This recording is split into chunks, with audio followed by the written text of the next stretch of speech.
วัสดีครับมาพบกับผมเทิดศักดิ์ จีมกิจวัฒนาครับวันนี้ก็สวัสดีหุ้นส่วนนะครับที่รับชมทั้งทาง Facebook รับชมทั้งทาง YouTube นะรับชมจากนอกในประเทศวันนี้ก็มีประเด็นที่น่าสนใจประเด็นที่น่าสนใจก็เป็นประเด็นเกี่ยวกับเรื่องของอุทกภัยนะที่ผ่านมาผมเคยได้เรียนหุ้นส่วนว่าหลังจากวันที่17สิงหาคมพุทธศักราช2562และจะเริ่มมีปฏิกิริยาเกิดขึ้นนะฮะหลังจากก่อนหน้านี้ประมาณ10วันคือวันที่10สิงหาคมพุทธศักราช2562จะเริ่มมีปฏิกิริยาเกิดขึ้นและสัญญาณทางการเมืองเกิดขึ้น2อันสัญญาณเชิงประวัติศาสตร์เนี่ยมันจะเกิดภัยธรรมชาติภัยการเมืองการบาดเจ็บล้มตายของคนจำนวนมากคนมีชื่อเสียงนะครับและการเปลี่ยนแปลงทางการเมืองพอเกิดเห็นปรากฏการณ์2อันรู้เลยว่ามันจะเกิดปรากฏการณ์เหล่านี้ขึ้นและผมเรียนว่าเตรียมพร้อมรับมือภัยธรรมชาติครั้งใหญ่ปรากฏว่าตอนนี้ก็เกิดพายุโพดุลแล้วก็คิมจิกินะฮะโผล่ขึ้นมานะครับเต็มรูปแบบนะครับพอมาเต็มรูปแบบเสร็จสิ่งที่ตามมาก็คือพายุลูกแรกผ่านไปโพดุลส่งผลทำให้ประชาชนอย่างน้อยนะนับ10ล้านคน19จังหวัดเนี่ยประสบกับปัญหาน้ำท่วมมีคนเสียชีวิตแล้ว1รายบางจังหวัดท่วมถึงมิดหลังคาเลยนะครับแล้วก็ลูกต่อมากำลังเข้ามาเรื่อยๆนะแน่นอนนะมี20จังหวัดจะต้องได้รับผลกระทบนะครับค่อนข้างจะรุนแรงจากความเสียหายที่เกิดขึ้นนะครับมีการอพยพผู้คนนะครับและสัตว์เลี้ยงเรื่องมากช่วยเรื่องนะ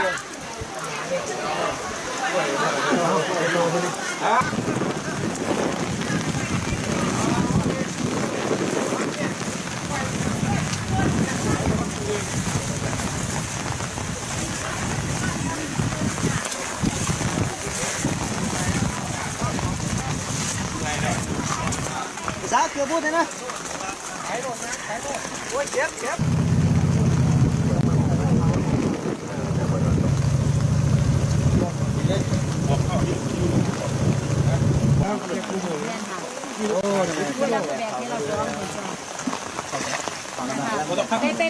ไปดีเรื่องสายเจ็บที่ดาวเขาขนาดตามเป็นเนื้อ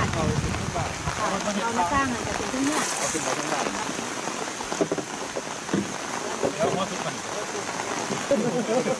มันมีเราหนึ่งหาเราทำนั่นดูจะกินไก่ก่อนนี่มันไม่กินก่อนใช่ครับหน้าการ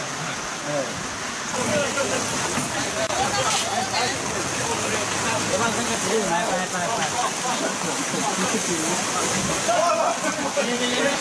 ม่ทำแบนไล่เขาหรอกมันจะเดี๋ยวขาเริ่มที่ไปที่ไปได้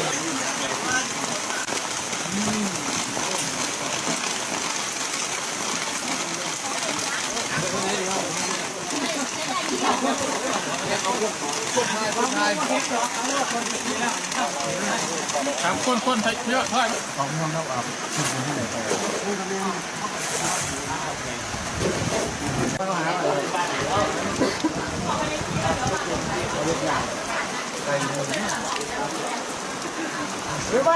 ยงนะเรื่องมากช่วยเรื่องนะ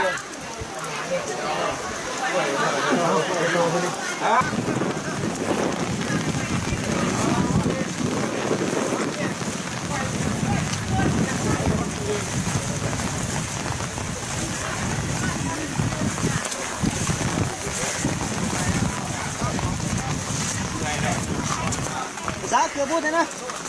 ขายหมดนะขายหมดโอ้ยเจ็บ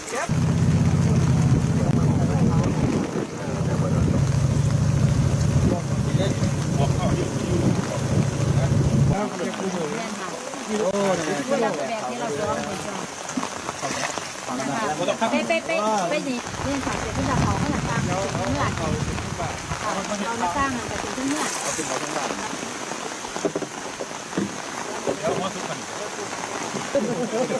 มันมีเราหนึ่งหาเราทำนั่น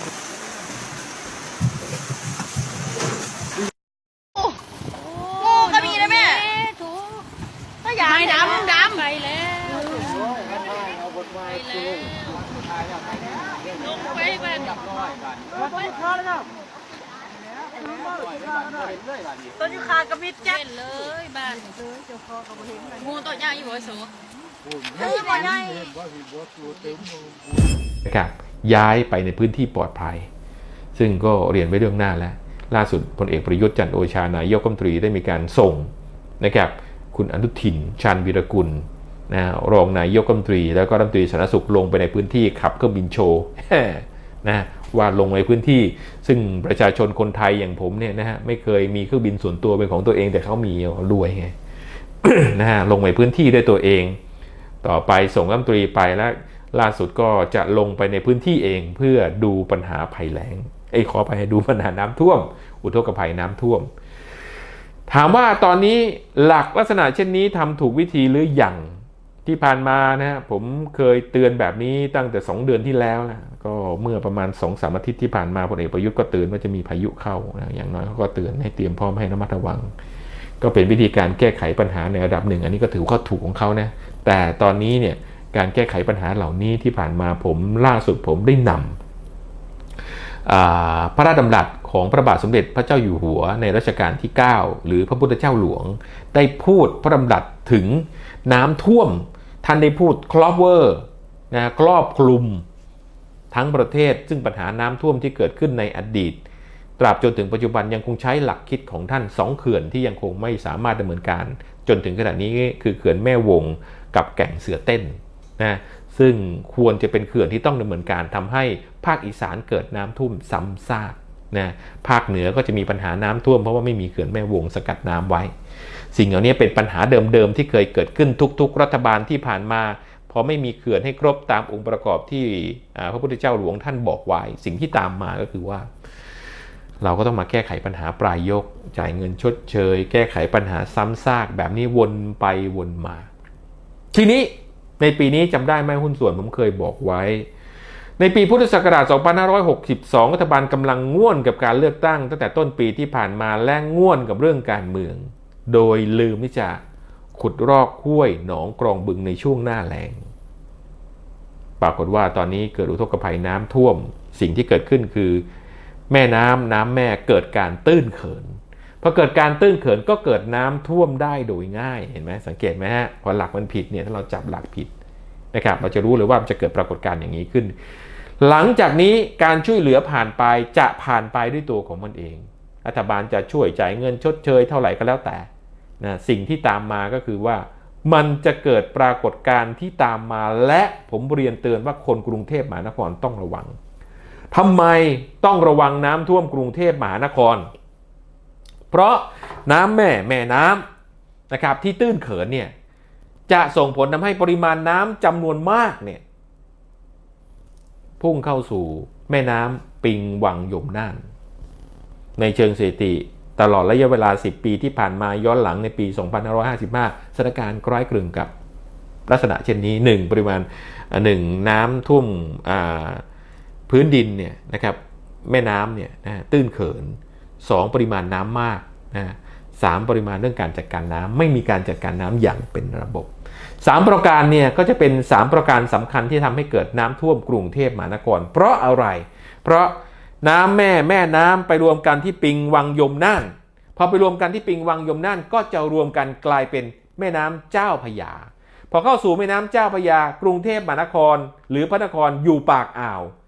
จะสิ่งที่ตามมาในช่วงเดือนตุลาคมและเดือนพฤศจิกายนสิ่งที่เกิดขึ้นก็คือเกิดน้ำทะเลหนุนจนถึงวันนี้ขณะทำคลิปรัฐบาลยังไม่ได้มีการขุดทำความสะอาดท่อระบายน้ำขุดรอกห้วยหนองกรองบึงที่อยู่บริเวณภาคกลางและพระนครเลยและยังไม่ได้มีการตรวจสอบอุโมงค์ระบายน้ำทำไมต้องมีการทำแบบนี้ตลอดเพราะขยะมันไปอุดตันพอมันไปอุดตันสิ่งที่ตามมาก็คือว่าเวลาเกิดน้ำท่วมนะหรือว่าฝนตกหนักก็จะเกิดน้ำท่วมฉับพลันประกอบกับปลายฝนต้นหนาวในช่วงเดือนตุลาคมจะเกิดฝนตกหนักมากน้ำปิงวังยมน่านก็จะมาสมทบท่านผู้ชมคิดว่าในกรุงเทพมหานครน้ำจะท่วมไหมนะฮะสิ่งเหล่านี้ในเชิงสถิตินับย้อนหลังไป10ปีเคยเกิดเหตุการณ์ลักษณะเช่นนี้มาก่อนและผมเคยเตือนหลายครั้ง ถ้าช่วงไหนสามารถแก้ไขปัญหาได้เตรียมการไว้ก่อนก็จะไม่เกิดช่วงไหนไม่เตรียมการก็จะเกิดเพราะกรุงเทพมหานครนะฮะเป็นปากอ่าวที่สำคัญก็คือว่ากำลังจมลงเรื่อย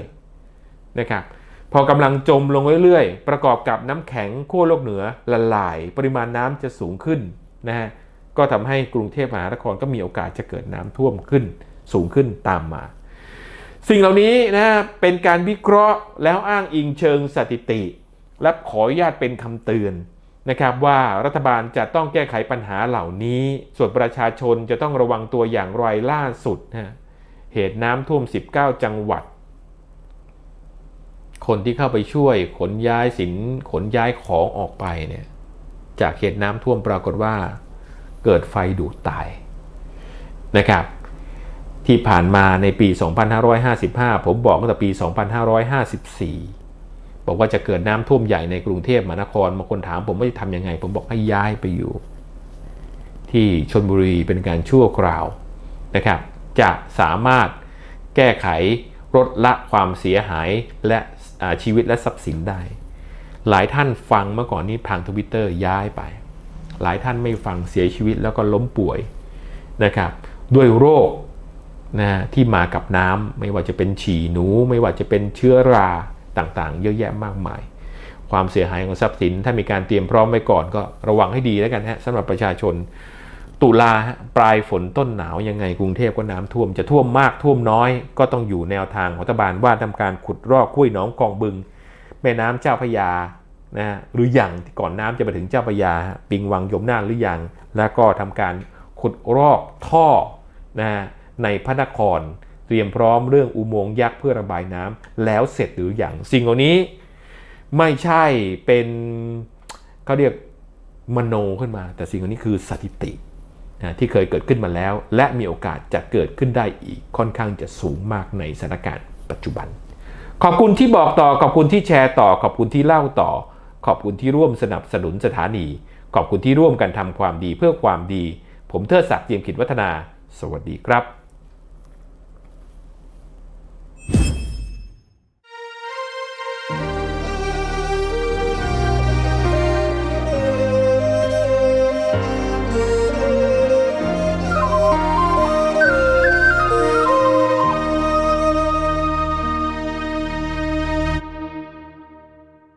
ในน้ำมีปลา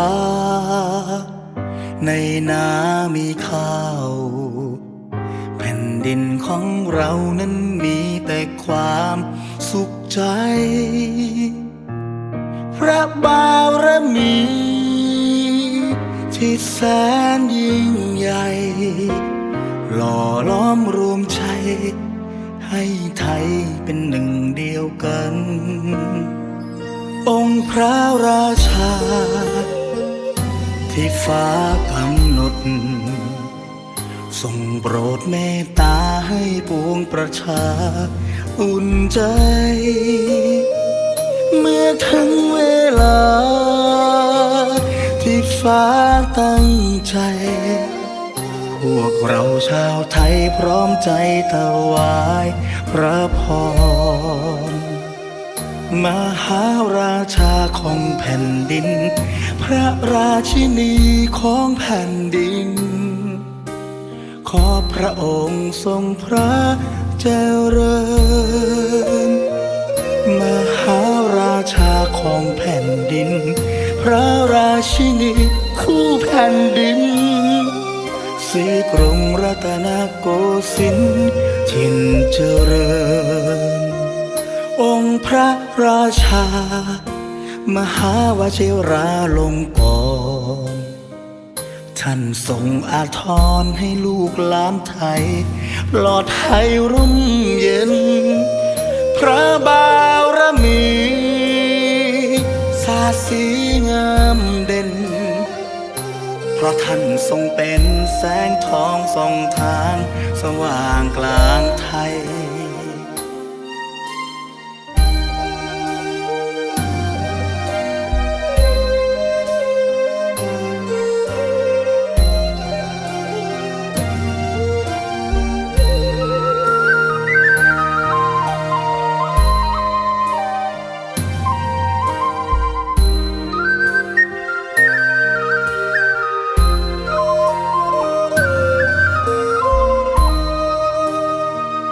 มหาราชาของแผ่นดินพระราชินีของแผ่นดินขอพระองค์ทรงพระเจริญมหาราชาของแผ่นดินพระราชินีคู่แผ่นดินศรีกรุงรัตนโกสินทร์ถิ่นเจริญองค์พระราชามหาวชิราลงกรณ์ท่านทรงอาทรให้ลูกหลานไทยปลอดภัยร่มเย็นพระบารมีสาดสีงามเด่นเพราะท่านทรงเป็นแสงทองส่องทางสว่างกลางไทยพระท่านทรงเป็นแสงทองส่องทางสว่างกลางไทยพระท่านทรงเป็นแสงทองส่องทางสว่างกลาง